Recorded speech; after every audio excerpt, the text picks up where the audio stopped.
Ya sabes, ¿me dices listo?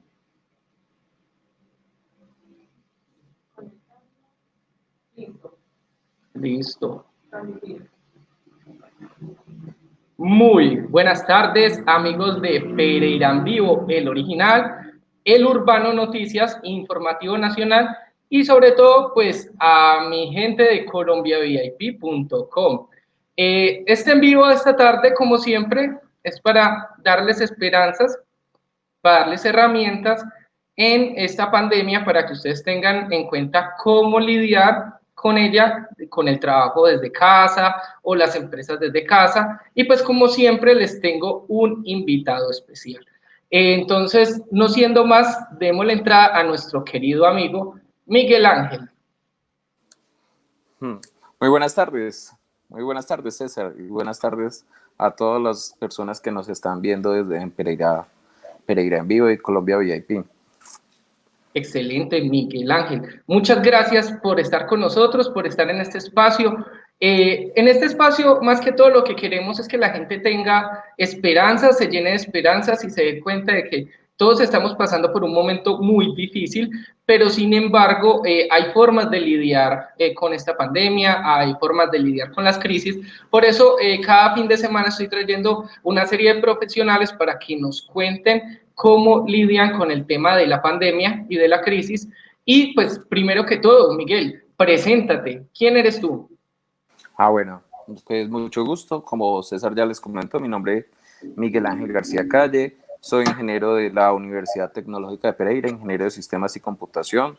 Soy magíster en Pedagogía y Desarrollo Humano de la Universidad Católica y actualmente ejerzo la profesión, mi vocación como docente en la institución educativa Leningrado, en la parte de Cuba, en Leningrado 1. Perfecto, Miguel, qué bien. Yo la verdad había invitado a muchos tipos de profesionales, pero hasta el día de hoy es la primera vez que invito a alguien como golpeado tan directamente por la pandemia como lo es un docente. Y pues realmente mucha gente se preguntará, ¿cómo es la docencia en línea? ¿Cómo están llevando a cabo tantos procesos que realmente requieren un espacio físico para llevarse a cabo? Todos estos eventos que se hacen normalmente en los colegios, ¿cómo están lidiando ustedes con ese tema? Pues César, déjame decirte que desde el principio, la verdad, nos cogió completamente desprevenido. Todos estábamos trabajando en una parte presencial y de hecho las clases presenciales, pues no es que sean fáciles, pero la mayor herramienta que tiene un docente es el ejemplo. Y usted siempre puede ejemplificar las cosas, tiene la interacción y el feedback de los estudiantes en vivo. Usted sabe cuándo no están entendiendo, cuándo sí están entendiendo. De hecho, nosotros empezamos una parte muy ambiciosa con los estudiantes. Es que cuando empezó la pandemia, la idea era no dejarlos solos, no abandonarlos. No sabíamos qué iba a pasar no sabíamos qué iba a pasar si se iba a suspender el periodo, si íbamos a entrar a vacaciones, si se iban a cancelar las clases. Entonces, lo que preparamos fueron talleres, talleres y talleres y talleres, con decirle que para un mes, un solo estudiante podía tener más de 50 talleres, es decir, teníamos, por ejemplo, 11 clases y cada profesor le preparaba 5 talleres. Entonces, claro, eso empezó a abrumar a los estudiantes, nos tocó generar nuevas estrategias, por ejemplo, conectarnos por el WhatsApp, conectarnos por computador, por Internet, todo el mundo hoy mismo se abocó al Internet. El problema es que nuestros estudiantes no todos tienen Internet. Por ejemplo, Leningrado es una institución que está en una parte que es estrato bajo, bajo, bajo. Es decir, tenemos mucha variedad de estudiantes y la mayoría no tienen conectividad, ni siquiera celular, ni siquiera WhatsApp. Entonces el rector ahí mismo dijo, no, cojan los computadores de la sala de sistemas y empiecen a repartirle a los estudiantes, las tablets, todo eso es para ellos. Por ejemplo, con el SENA empezamos a gestionar conexión, por ejemplo, con tarjeta SIM, para que tuvieran internet. Entonces, la verdad, al principio, pues, en aras de hacer bien, era saturando a los estudiantes. De verdad, llegaron a un punto que los estudiantes ya no tenían, aparte que están lidiando con la pandemia y el miedo que esta misma produce, usted está detrás de un profesor que lo está llamando, que le está escribiendo que haga este taller, y los talleres al principio eran como como cuando a usted le mandan una tarea para la casa, investigue, busque en internet, busque en YouTube, busque en todas partes. Pero bueno, si ellos no tienen YouTube, si no tienen internet, ¿dónde van a buscar? Entonces, hemos venido en un proceso de reinventarnos a nosotros mismos. Y eso es lo que ha hecho que, por ejemplo, esta situación sea mucho más complicada. Por ejemplo, la gente dice, no, es que los maestros, ¿qué están haciendo? Están en vacaciones permanentes. Le digo, César, que en el colegio tenemos, por ejemplo, una población pequeña de 300 estudiantes. Y a mí, por ejemplo, para revisar el primero y el segundo taller me tocó revisar más de 1.400 hojas, 1.400 fotos. Si yo le muestro a usted en este momento mi celular, mira en la parte de notificaciones, no sé si se alcanza a ver, tengo 93 notificaciones por revisar y así es todos los días.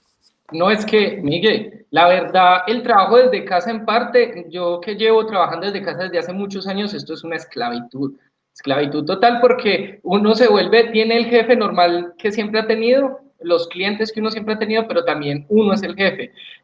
Voy a darle entrada a un amigo que nos llegó en estos momentos, se está acomodando, entonces denle la bienvenida al señor Paulo César Camargo.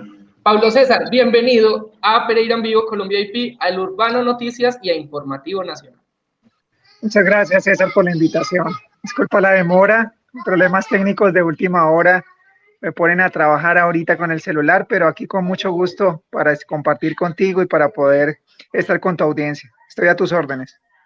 Excelente, Pablo. Al igual que Miguel, lo primero que debemos de hacer en este programa, o lo que te invito a hacer, es que nos cuentes quién eres tú para que te conozca el público. Muy bien, permíteme un momentico, ya me conecto y te cuento. Vale, no te preocupes.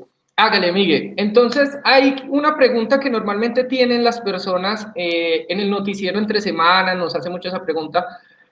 ¿Cómo se están ayudando ustedes los docentes de la tecnología? ¿Cómo son las clases a través de Internet? ¿Qué se implementa? ¿Qué herramientas pueden tener? Y no, incluso no solamente los padres de familia, los niños están con esa duda, sino otros docentes que los cogió más desprevenidos. Porque como tú nos presentabas toda tu experiencia, nos dimos cuenta de que tú aparte eres ingeniero de sistemas. Entonces tienes una ventaja con otros docentes que de pronto es más difícil, que nunca habían tenido que ver con la informática. Pero cuéntanos tú, ¿cómo te has ayudado? ¿Qué herramientas pueden utilizar y qué consejos puedes tener para otros docentes?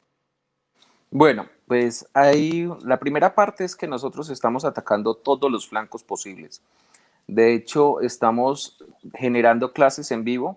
Al principio empezamos a utilizar la herramienta Zoom, pero Zoom nos dejaba los 40 minutos por fuera. ¿Por qué? Porque no teníamos un... ¿Servicio? Primero, dime. Sí. No, había un poquito de intermitencia en el servicio, pero bien pueda, Ok. Miguel. Al principio empezamos utilizando la herramienta Zoom y esa nos dejaba, a los 40 minutos nos dejaba por fuera. Entonces las explicaciones quedaban cortas. Empezamos a generar, por ejemplo, le pedimos a todos los docentes que habilitaran un número celular con WhatsApp permanentemente y de esa manera se le compartieron, se generaron grupos, se generó grupos por cada clase y a ese grupo estamos vinculando a acudientes, estamos vinculando a los estudiantes. Aparte de eso, en la plataforma del colegio montamos los talleres de forma semanal y estos talleres los empezamos a generar en PDF, pero autocontenidos y autorreferenciados, es decir, no tienen que buscar absolutamente nada en internet, nada en libros, el mismo PDF trae su propia información.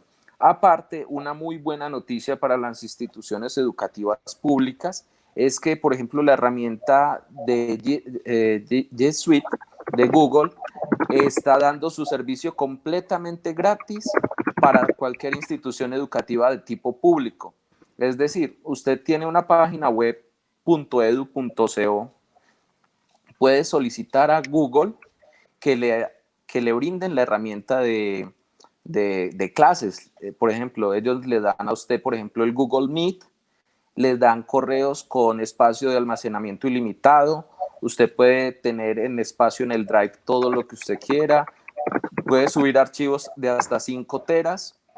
Aparte de eso, con el Google Meet tenemos reuniones de hasta 250 personas, pueden estar divinamente 8 horas. Entonces lo que estamos haciendo es, y aparte de eso, también los talleres los estamos imprimiendo y solamente se entregan a los padres de familia un día específico y obviamente cumpliendo con todos los protocolos. Entonces estamos trabajando por WhatsApp, estamos trabajando por teléfono, estamos en la página web del colegio, estamos utilizando la herramienta de Google Classroom, estamos trabajando con el Meet, estamos trabajando con fotocopias impresas, pues con documentos impresos, y aparte del colegio, usted vuelve y lleva sus talleres y la secretaria y el tesorero escanean todos esos documentos y se los reenvían a los docentes para que ellos no tengan que estarse desplazando a la institución. Claro. No, claro, Entonces, Miguel, la verdad, muy chévere que digas que hay todas estas herramientas, por ejemplo, de Google. Hay gente que está muy casado con una marca, algunos con Google, otros con Microsoft, y pues mi invitación, como siempre, es agárrenla de todo. Es decir, si hay herramientas gratuitas en una empresa, no se casen con una empresa, porque obviamente ellos tienen su entorno y en algún momento te van a cobrar algo, ¿cierto? de Pero, hecho, allí, sí, señor. también te iba a comentar que Microsoft también liberó el Office 365 para las instituciones educativas públicas. Entonces, cuando usted ya tenga pues, el dominio y sus correos dentro de la institución, usted le escribe a Microsoft y Microsoft le habilita toda la suite de Office completamente gratis para cada estudiante, para cada docente, para cada uno de ellos. O sea, hay muchas herramientas, toca buscarlo. No, excelente, Miguel. Miguel, ahora sí demos la entrada a nuestro amigo Pablo César Camargo. Don Pablo, cuéntanos, preséntate ante nuestras redes. Bueno, muy buenas tardes. Mi nombre es Paulo César Camargo. Yo soy médico especialista en salud ocupacional y trabajo en esa especialidad desde hace aproximadamente unos 15, casi 16 años en la ciudad de Pereira y en el eje cafetero.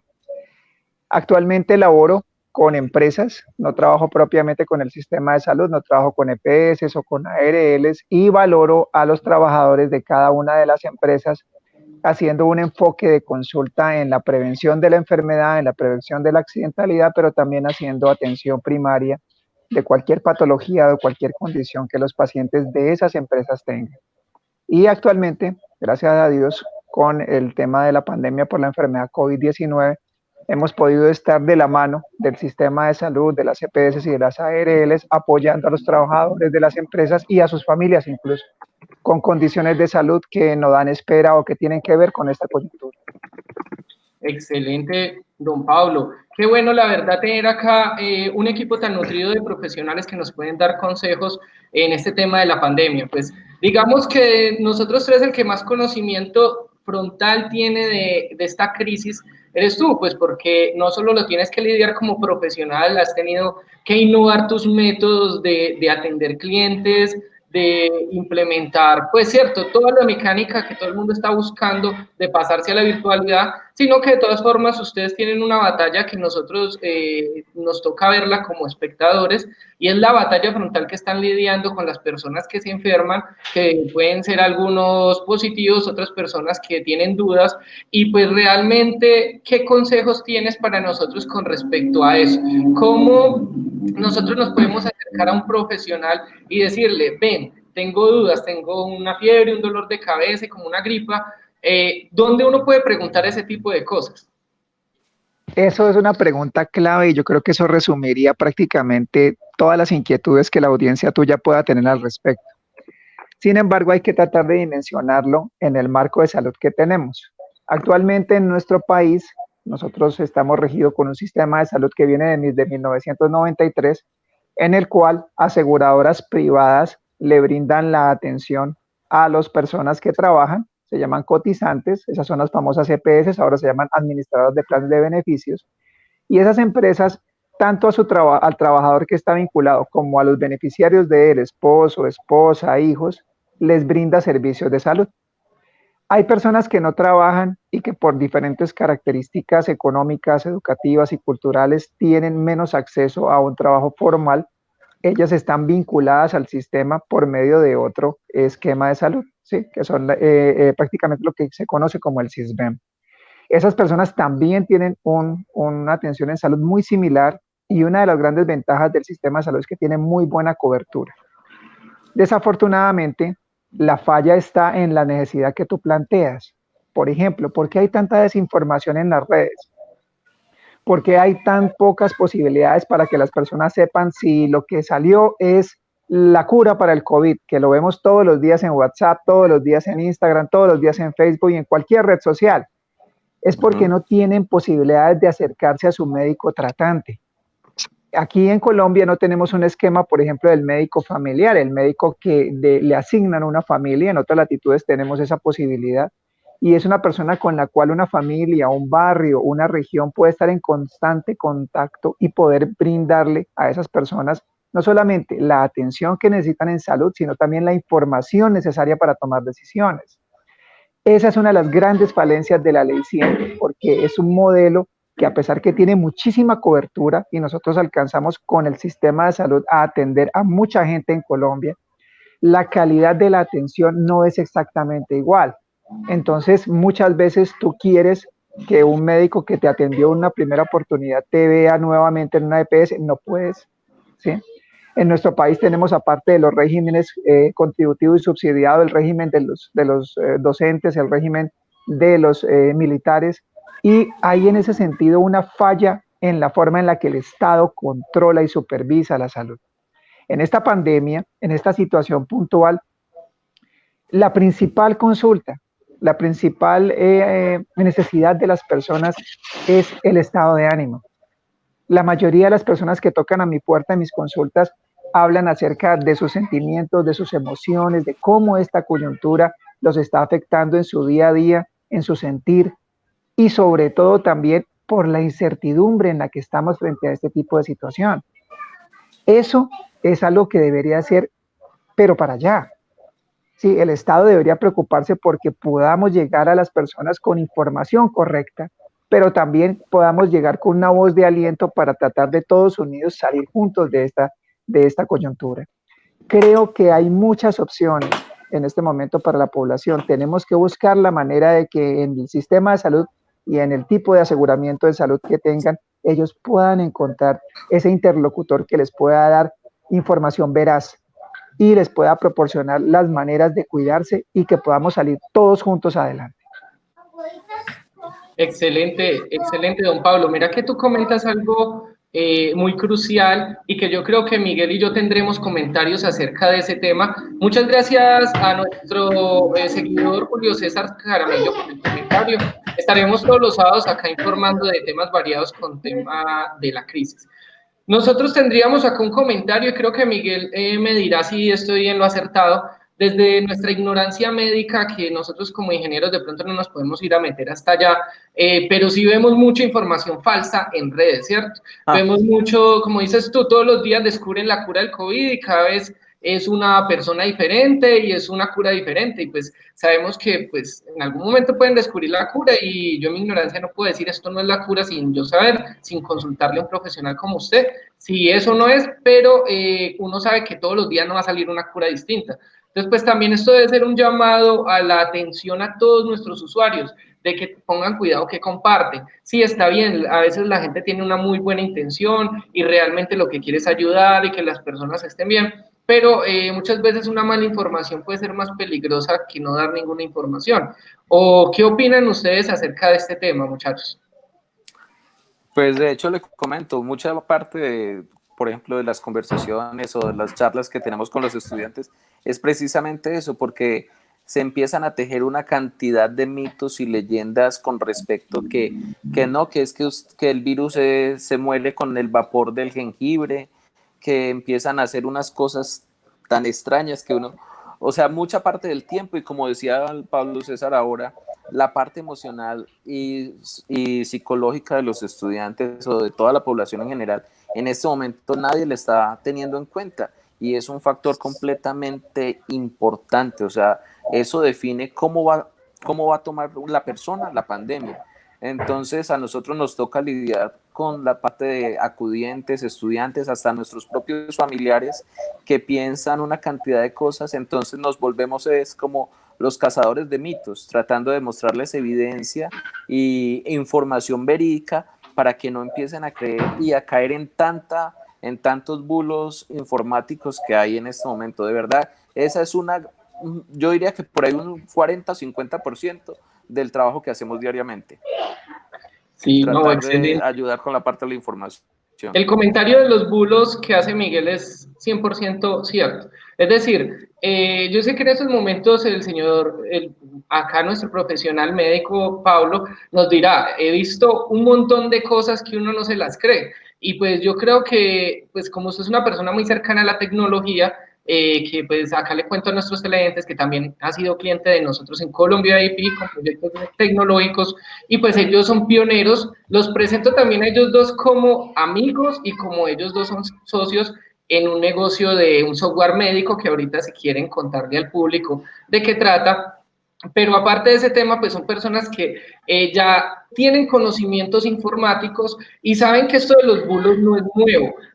Creo que nos tocó hace unos 10, 20 años, cuando era el bulo del rey árabe que estaba regalando la fortuna y que a todos nos llegó el correo electrónico. Compártelo con 20 personas o manda $1000 a África, que un rey africano va a regalar toda su fortuna. Y pues realmente ya sabíamos el peligro que se avecinaba con la moderación del Internet, pero nos cogió como en frío a todos el hecho de que las redes sociales masificaron eso y lo llevaron mucho más allá de lo que en algún momento fue el correo electrónico. ¿Ustedes qué opinan de qué se puede llevar a cabo? ¿Qué podrían recomendarle usted? Así pues nunca nos vaya a oír el señor, pero más vale intentarlo. Pero si nos llega a escuchar Mark Zuckerberg o una persona de estas que está en una posición de poder en una red social, ¿qué le recomendarían para poder lidiar con la información falsa en sus propias redes?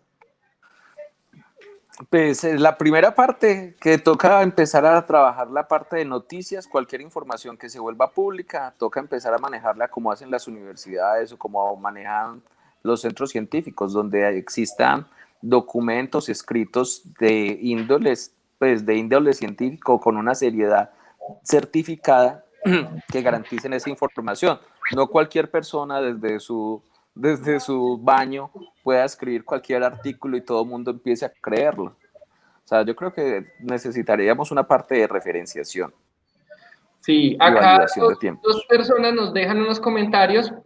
Acá nuestra gestora de redes, Tatiana Trujillo, nos dice los tiempos de Hotmail. Sí, pues Hotmail todavía está vigente, pero de todas maneras se puede utilizar como referencia temporal. Y la señorita Carolina García nos dice, interesante programa, importante conocer los puntos de vista y recomendaciones de dos profesionales desde diferentes áreas afectadas por la pandemia. Claro que sí, Carolina, muchas gracias y esperamos nos sigas todos los sábados a las 5 de la tarde, que seguiremos trayendo gente muy interesante. Y pues, pero hoy es un día que me siento muy agradecido porque las personas que me acompañan tienen un contacto muy directo con el tema de cómo lidiar la crisis. Tal vez son las personas en estos momentos de las que hemos invitado que tienen más experiencia. Pero respondiendo a la pregunta de antes, señor Pablo, dinos, ¿tú qué le recomendarías a los gestores y líderes de redes sociales para lidiar con la información falsa? Yo creo que cuando una persona es el CEO, el gerente, el administrador o el mandamás de una empresa de estas, no puede dejar de lado la responsabilidad de su actuar, ¿sí? De lo que somos. Cada uno de nosotros, dentro de nuestra área del conocimiento, dentro del espacio que tenemos, respondemos por lo que decimos, por lo que hacemos y por cómo actuamos. Por ejemplo, en mi consulta, del tratamiento que pueda existir para una enfermedad, cualquiera que sea ella, no puede ser diferente a la que mi mamá, mi hermana, una persona querida para mí o una persona que no conozco y que es mi paciente debería tener, debería ser la misma, ¿sí? Ese tipo de situaciones no deben cambiar.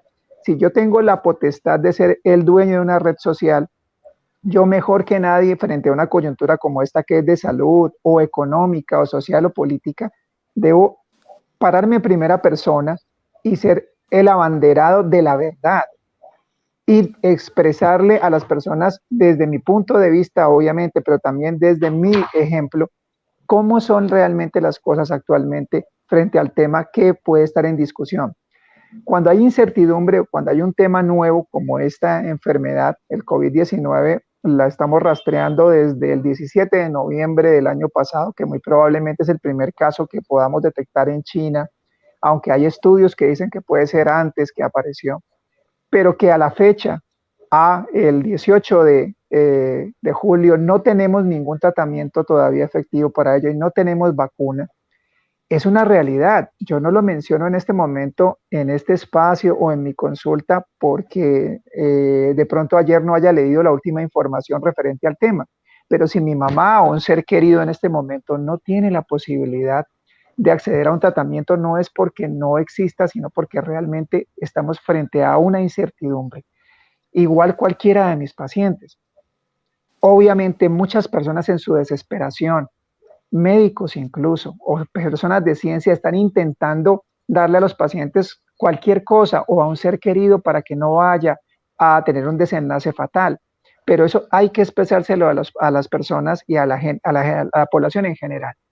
En este momento, la principal arma, la principal herramienta que tenemos es la prevención.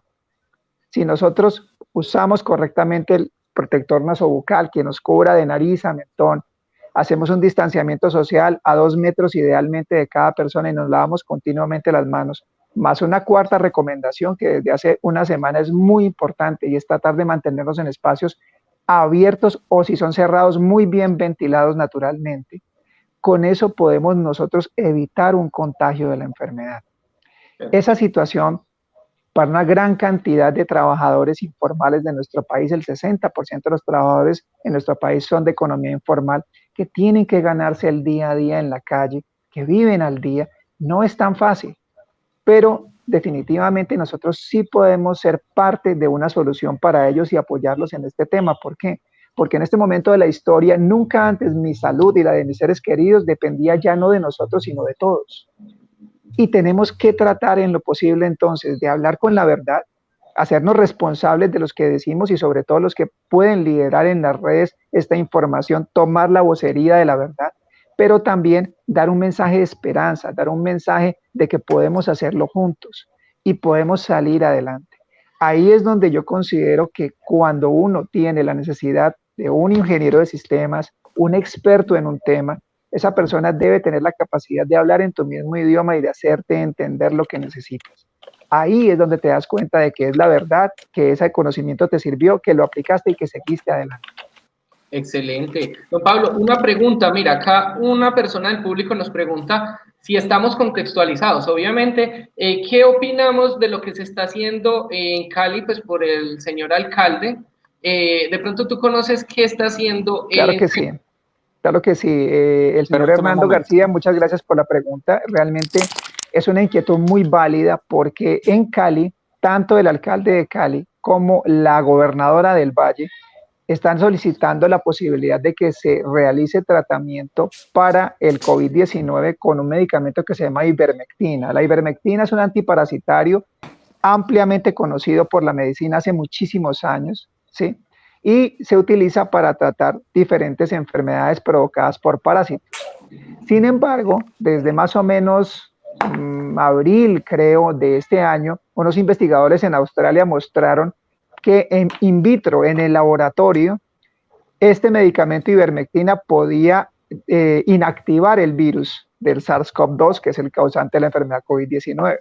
Pero ojo, ¿qué es lo que demostraron ellos? Que con una cantidad de medicamento, el virus prácticamente estaba inactivo y no tenía capacidad de infectar. Esa cantidad de medicamento que encontraron en el laboratorio puede afectar el virus. Es cuando la pasamos a un ser humano una cantidad excesivamente alta. Excesivamente alta. Les voy a dar un ejemplo sencillo. Todos hemos tomado acetaminofén. Todos hemos tomado Dolex en la vida, ¿sí? La dosis del Dolex es hasta 4 gramos al día, o sea, 8 pastas al día. Si yo me tomo 10 pastas, si yo me tomo 5 gramos de Dolex al día, me puedo dañar el hígado. Puedo volver a mi hígado completamente enfermo e incluso morir de una encefalopatía hepática. Si yo tomo ivermectina a las dosis que encontraron los investigadores en laboratorio, inactivan el virus, a mí me puede dar un problema neurológico muy grave, incluso quedar en coma. Entonces, los tratamientos que tenemos con ivermectina actualmente para la gran mayoría de enfermedades antiparasitarias no son ni siquiera cerquita a la dosis que se necesitaría para poder replicar el estudio que se hizo en Cali. Entonces, ¿qué pasa? Esas medidas son medidas desesperadas que en algún momento dado alguien ha intentado hacer. Por ejemplo, lo que pasó en Ecuador o lo que está pasando en Perú es una desgracia. Ya estamos con una situación de salud terrible, mucho peor de la que estamos viviendo en Colombia. Y allá cogen un grupo de personas y les dan el medicamento, ¿sí? Y de ese grupo de personas en Perú, en Ecuador, en Colombia, en China, en Europa, en Estados Unidos, de 10 personas, 8 personas van a recuperarse fácil y completamente, el 81%. 2 personas pueden terminar con complicaciones serias. Y hasta el día de hoy, aproximadamente el 3.5 de las personas que tengan la enfermedad COVID-19 pueden morir. Si yo le doy ese medicamento a 10 personas y de esas 10 personas 8 se salvan y 2 se enferman más gravemente, inmediatamente una persona que no sea médico puede decir, venga, es que 8 personas se salvaron. Esto puede servir. Ese tipo de sesgo, ese tipo de información mal manejada, porque no nos proporciona ninguna ventaja en comparación a la estadística mundial en donde no se hace nada y salvan 8 personas, eso es lo que hace que la gente se confunda y se generen este tipo de estudios. Antes era con la cloroquina, que el presidente de Estados Unidos, el presidente de Brasil defienden y ya sabemos que no sirve. Antes de la cloroquina era un medicamento para el VIH que se llama ritonavir, ritonavir, no me acuerdo cuál es el otro componente, tampoco sabemos que sirve, pero también sabemos que no sirve, perdón. Pero entonces, esas medidas desesperadas se están llevando a cabo, ¿por qué? Porque ya estamos viendo el problema encima y estamos viendo que Cali, Barranquilla, Bogotá están teniendo unas cifras de contagio muy, muy, muy altas. ¿Sí? Hasta el momento, ¿sí? Científicamente, la Asociación Colombiana de Infectología, que es la que maneja todos los tratamientos de enfermedades infecciosas en Colombia, sinceramente recalcó, eso no nos va a servir para nada, no está comprobado que sirva, ¿sí? Y actualmente no podemos sobre la marcha cometer errores, ¿sí? Decirle a la gente, venga, ensayen con esto, no funcionó, en una semana va a ser otro medicamento, en 15 días va a ser otra cosa, no. Hay que tratar en lo posible de hacer el gran esfuerzo por concentrarnos en lo que verdaderamente en este momento sirve. Por dar un ejemplo, en Japón la gente no se saluda de mano. En Japón la gente se saluda inclinando la cabeza. Y en Oriente, vos ves muy fácilmente a cualquier persona utilizando un tapabocas, incluso antes de esta pandemia, pero como algo de su cultura. Ellos estuvieron expuestos más o menos en 1918 a una enfermedad respiratoria, probablemente un virus de influenza, que mató cerca de 300,000 personas en Japón en esa época. Y eso cambió tanto esa sociedad que ellos inmediatamente se adaptaron y tienen un contacto físico mínimo como parte de su cultura, ¿sí? Ese tema como tal y todo lo que está pasando alrededor del COVID-19 tiene que enseñarnos a pensar en que podemos como sociedad salir adelante. Que apenas haya un medicamento, por supuesto, la gente tiene que saberlo. Cuando haya algo que efectivamente sirva, tenemos que apoyarlos. No solamente por toda la gente y la población en general. Yo también tengo familia que adoro y que no quiero que le pase nada. Pero tengo que pensar en ellos como con mis pacientes con responsabilidad. Y no venderles falsas expectativas de una enfermedad en donde hasta el momento, desde que empezó, el 81% que la sufren no van a tener ningún problema.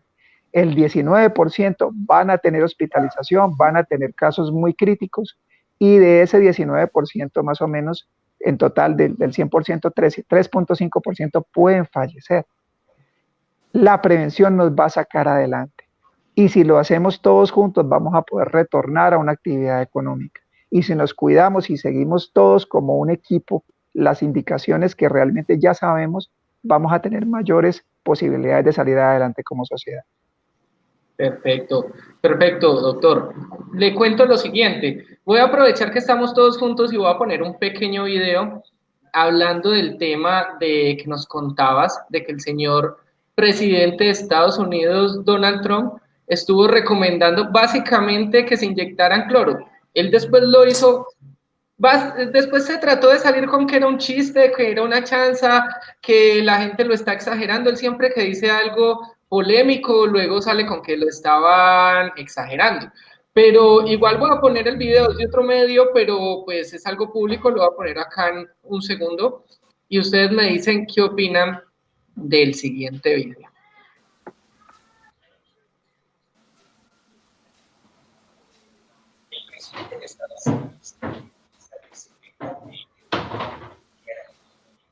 Un comentario que alarmó a la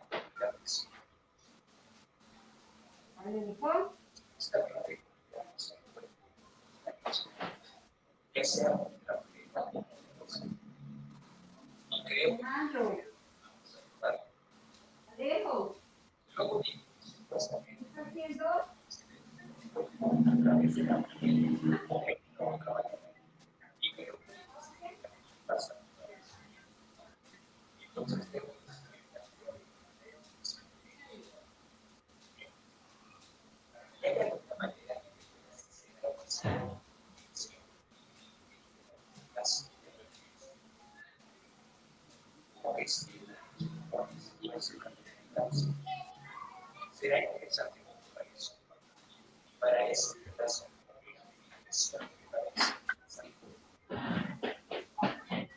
Ok, bueno. Se escuchaba pasito. Se escuchaba extremadamente pasito. No sé si quieren que lo repita o al menos los primeros 30 segundos con audio. ¿Sí? Yo lo descargué por acá, por otro lado. Y para que la gente vea las declaraciones del señor presidente de los Estados Unidos. La verdad, creo que vale la pena ganar otros segunditos.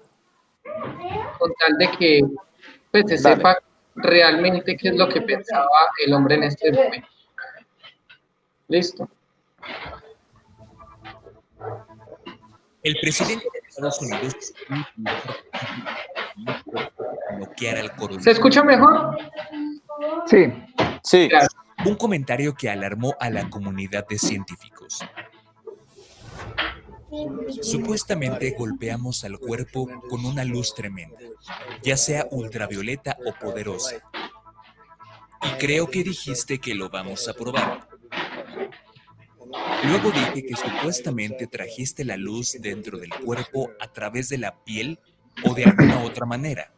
Y creo que dijiste que también vas a probar eso. Entonces veo el desinfectante que lo deja inconsciente en un minuto. En un minuto. ¿Y hay alguna manera de que puedas hacer algo así con una inyección en el interior o casi una limpieza? Yo creo que hasta ahí es suficiente lo que les quería contar. Básicamente, él hace una analogía que yo creo que pues en el tema médico, pues yo soy ignorante, pero en sistemas pues uno ya tiene eso muy claro, o en cualquier ámbito científico, que él llega a lo que se llama una falacia ad ergo propter hoc. Es decir, él dijo, el cloro mata el virus, entonces ¿por qué no nos inyectamos cloro? Entonces, eso pues ya nos contará el señor Pablo. ¿Qué tan peligroso es esa manera de pensar? Realmente, expresiones como esa del líder de la principal potencia del mundo muestran el reflejo de lo que esta coyuntura, esta pandemia ha desnudado. Y es que no tenemos liderazgo. Y eso es un problema no solamente local, sino mundial. Muy poquitos países han logrado un control adecuado, y adecuado entre comillas, porque realmente nadie estaba preparada para esta pandemia por la enfermedad COVID-19, pero ha mostrado por lo menos una mejor gestión, ¿sí?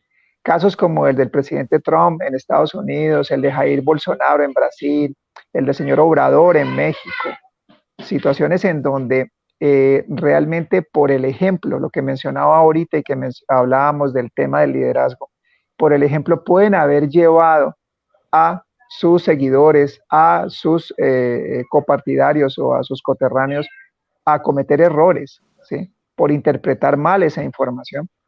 Nos muestra un tema que es bien delicado. La política está divorciada de la ciencia, está divorciada del conocimiento en el presente. Estamos en el siglo XXI y es algo increíble. Yo lo conversaba con una persona muy cercana la semana pasada y yo me preguntaba por qué los hijos de las personas que pertenecen a la política nunca son científicos. nunca son personas de ciencia, de conocimiento, sino que tienden a seguir el mismo linaje político, ¿sí? Y realmente teniendo acceso a una buena educación, teniendo posibilidades para despuntar en diferentes áreas del conocimiento, porque ese tipo de personas que pertenecen a ese sector no terminan brindando pronto una ayuda a la humanidad en aspectos que podrían ser muy importantes. Pero definitivamente una muy mala asesoría en cualquier campo produce eso. Y lo peor, cuando yo considero que no necesito una asesoría y que puedo hablar perfectamente de cualquier tema, incluso en temas tan delicados como la coyuntura que tenemos actualmente, pues los resultados saltan a la vista. Desafortunadamente en este momento Estados Unidos es el país con mayor número de contagiados y realmente mayor número de muertos en el mundo por la enfermedad COVID-19. El que le sigue es Brasil. Sí, eso es una desgracia. Eso no se lo merece ninguna sociedad. Y eso tiene que replantearnos del divorcio que hay entre la política y la ciencia, porque realmente en este momento necesitamos la espiritualidad, ¿sí? La esperanza que nos da la fe y de la ciencia para salir adelante como una amalgama. Tenemos que salir adelante con base en unos preceptos que son éticos, morales y científicos. Perfecto, ¿no? De La hecho, verdad, de hecho, Miguel, de hecho, cuéntame. una parte muy importante es que es más peligroso no tanto la persona que no sabe, sino la que cree que sabe y desinforma, precisamente porque eso es aprovechado precisamente por la desesperación de las demás personas que buscan una respuesta a lo que sea y tratan de aferrarse a lo primero que tengan o a la primera persona que de pronto sea un líder para ellos, una persona en la que ellos puedan confiar públicamente. Precisamente por eso es tan importante ahora con la parte de los influencers o las partes en los videos de YouTube, tener mucho cuidado sobre qué información están dando, porque ellos también están llegando a puntos de desinformación. Y lo estamos viendo a nivel mundial, pues con un presidente dando este tipo de información, pero nuestros jóvenes no están viendo a los presidentes, nuestros jóvenes están viendo a quiénes, a los El pelito en influencers, la y a Biblia. ellos a los... ¿Ah? El del pelito en la Biblia, ese es uno. Ah, uf, Dios mío bendito, sí, claro, el de la sopa de pelo. Sí, sí, eso es una cosa horrible. Entonces, y yo les digo, por ejemplo, y siendo, o sea, hablándolo con la tristeza de esto, muchos padres de familia están enojados con los docentes. ¿Por qué no reciben, por qué no abren los colegios? Y yo les digo, no hemos podido controlar los piojos. ¿Ustedes creen que ahora vamos a poder controlar esta parte?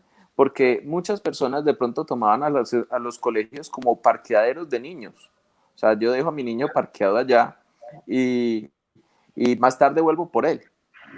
Pero en este momento, llegar a tener un control sobre un niño de, venga, póngase la mascarilla, si este trabajo todavía es arduo con nuestros propios familiares o conocidos, de por favor pónganselo, usted ve en la calle un montón de gente que ya no cree que eso sea letal, que ya creen que eso ya pasó, que a nosotros no nos va a pasar. Entonces es porque están sometidos a esa cantidad de desinformación que hay en la red. Entonces la gente piensa que eso no pasa, que eso es mentiras, que eso es por Bill Gates, que un montón de cosas, y eso es lo que los está llevando a salir y a que haya mucho más contagio. Y mucha gente de verdad está enojada con nosotros que ¿por qué no queremos ir al colegio? ¿Por qué no queremos volver? Que estamos en vacaciones permanentes, según ellos. Entonces, pues eso es precisamente las consecuencias directas de personas que tienen un símbolo de importancia que están desinformando. Para mí eso es lo más horrible del mundo. O sea, como les decía ahorita, no es importante la persona que no sabe, pues no hace daño la persona que no sabe. La que hace daño es la que cree que sabe y da mala información. Excelente, no, Miguel, mira, acá se juntan las dos cosas que dijeron Pablo y Miguel. Por una parte, la desinformación, la gente que tiene poder informativo, que no se toma tan en serio el tema de informarse antes de hablar, que cree que va a hablar cualquier cosa, pues digamos que uno hasta entiende al señor presidente de Estados Unidos porque es muy difícil que una persona con el poder que tiene ese hombre no se le suba a la cabeza, ¿cierto? Y más una persona que subió por temas más ¿cómo se diría?, ideológicos y esos temas que por haber hecho una preparación. Pero también se junta otro tema que dice el señor Pablo, que es el de el divorcio entre la política y la ciencia. Yo trato de ver las cosas con esperanza y este espacio es como para darle a la gente más bien esperanza, porque pues si nos ponemos a ver las cosas malas que en el mundo nos terminamos es deprimiendo, ¿sí? Pero les puedo decir que hay lugares que sirven de ejemplo. Por ejemplo, Canadá está allí y en Canadá tú ves el ministro de informática, de telecomunicaciones y es una persona preparada para eso. La persona de comunicación es otra persona preparada, el de medicina o el de salud es una persona encargada que tiene conocimientos de eso. Y eso se da porque cuando se llega al poder, no solamente con el fin del poder como tal, sino que también hay como un intento pues de retribuirle a la sociedad algo. Pero es muy difícil en estos momentos, en un país donde hay una lucha partidaria tan grande como Estados Unidos de América y que tiene tanto poder, porque es que el poder también es una cosa muy buena, pero al mismo tiempo es una desventaja para cualquier nación.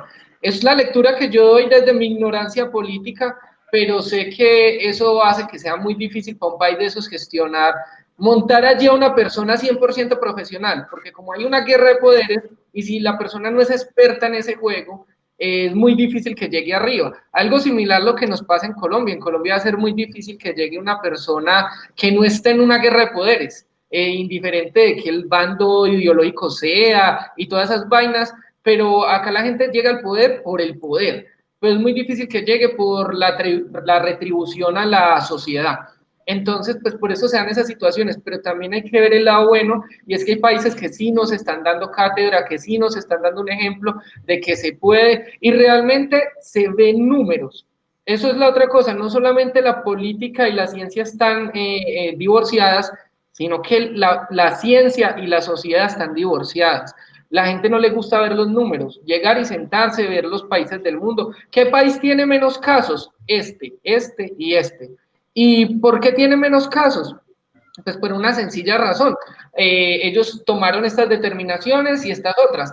Y bueno, yo no sé nada de medicina, pero uno trata de seguir al que le está yendo bien, al que está tomando buenas determinaciones. Otro país está tomando otras decisiones y le está yendo súper mal. Sus números no reflejan ninguna esperanza como de haber hecho las cosas bien. ¿Por qué vamos a ir a repetir lo que está haciendo ese país? Es decir, como que la gente al menos empiece a tomar en cuenta la estadística, tratar de tomar en cuenta el pasado y decir, si se hizo esto, este es el futuro. Y yo creo que esa es la invitación desde el punto de vista tecnológico, desde el punto de vista médico, desde el punto de vista político, todos podemos aplicar la ciencia o al menos una mentalidad más científica a nuestra vida, a nuestra forma de determinar las cosas. Como les digo, yo veo muchas informaciones en internet y yo no sé, yo no soy médico y yo puedo ignorar mucho el tema. Entonces, antes de yo llegar y compartir un poco,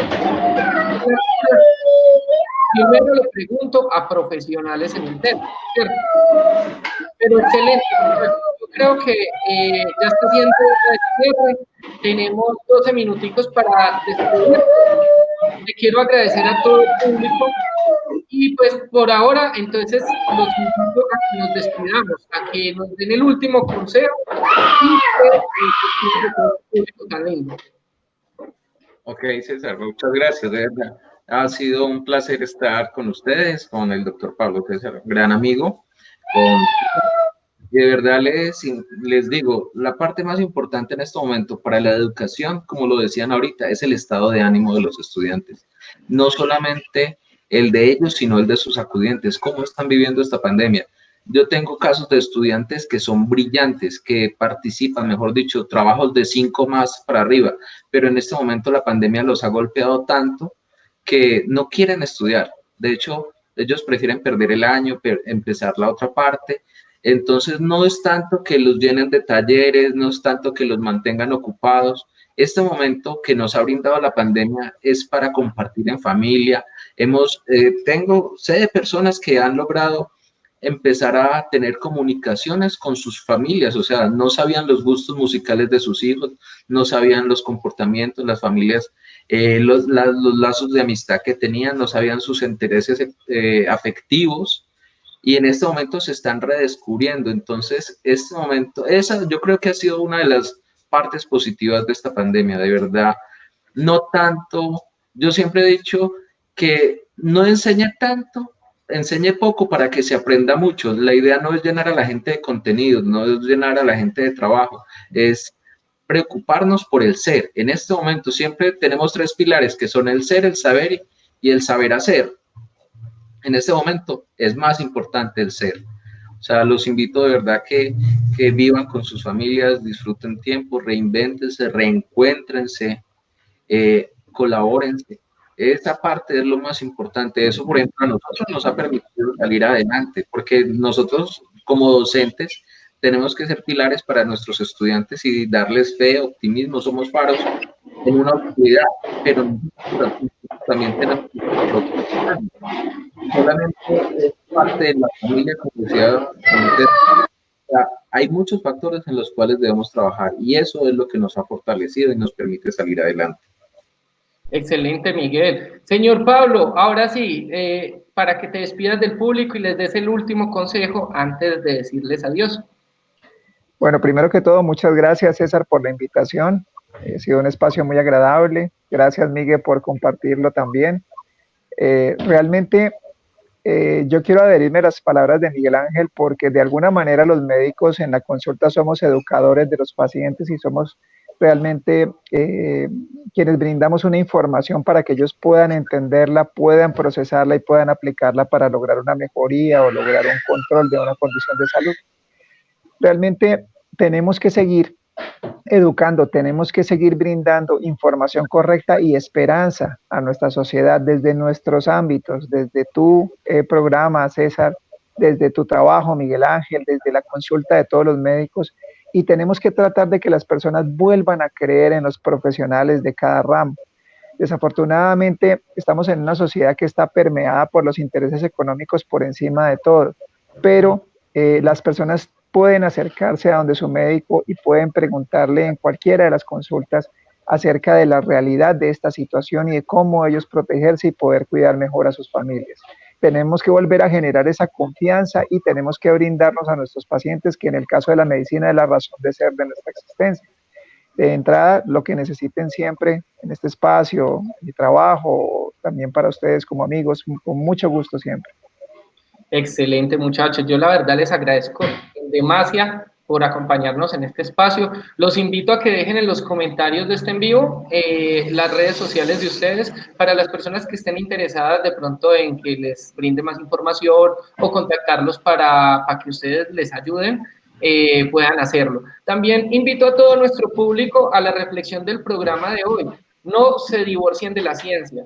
Yo entiendo que muchas personas estén decepcionadas por los organismos de poder, por cómo ha funcionado la mecánica mundial, pero tratemos de que lo que ya se ha construido lo mantengamos, ¿sí?